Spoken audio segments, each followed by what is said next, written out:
Encore une fois, tout dépend de ce qu'on appelle finance et tout dépend de comment ce qu'on qualifie la question islamique. À l'heure qu'il est, et encore une fois pour ça je vous renvoie vraiment, on a par exemple nous au mois de juin un séminaire très spécialisé sur l'économie et la finance islamique, avec des gens qui sont pour et des gens qui sont contre, et on fait un travail très pointu là-dessus. Moi j'ai parlé et j'ai écrit là-dessus dans la réforme radicale et avant ceci dans les musulmans d'Occident, l'avenir de l'islam. J'ai 2 chapitres là-dessus où je traite de ces questions de façon un peu approfondie. Mais dans le centre que je dirige maintenant, qui est sur l'éthique et la législation islamique, on parle de l'économie, c'est un de nos domaines de travail où j'essaye de mettre en évidence le fait qu'il faut aller beaucoup plus loin sur ces questions-là. C'est que malheureusement la finance islamique a été souvent chez un certain nombre de penseurs ou d'économistes l'islamisation des moyens et pas l'islamisation des finalités.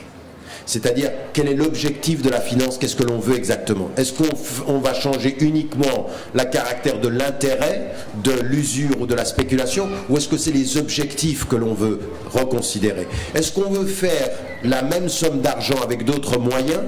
Est-ce qu'on veut faire la même somme d'argent avec des moyens qui sécurisent, ou est-ce qu'on veut questionner le système lui-même? Ça, c'est une question de fond, et nous nous apercevons que parmi les économistes et parmi ceux qui s'intéressent à cette finance-là, la réponse, elle n'est pas toujours très clair.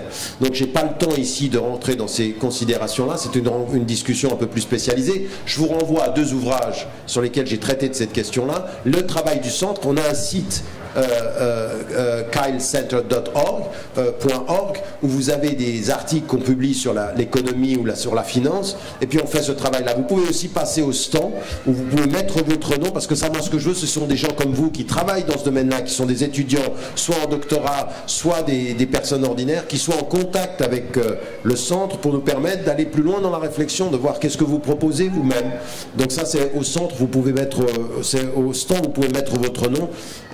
Mais je suis de ce point de vue-là critique sur l'état actuel de ce qu'on appelle la finance islamique. Je n'y vois absolument pas une alternative aujourd'hui.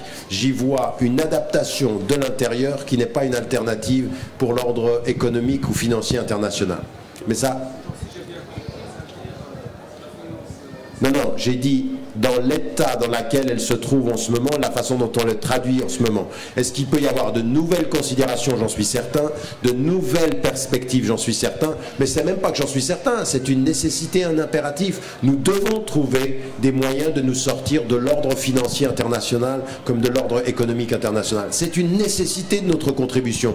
Mais je ne suis pas sûr que nous avons choisi la bonne méthode. Voilà, ça c'est ma position. Wallahu a'lam.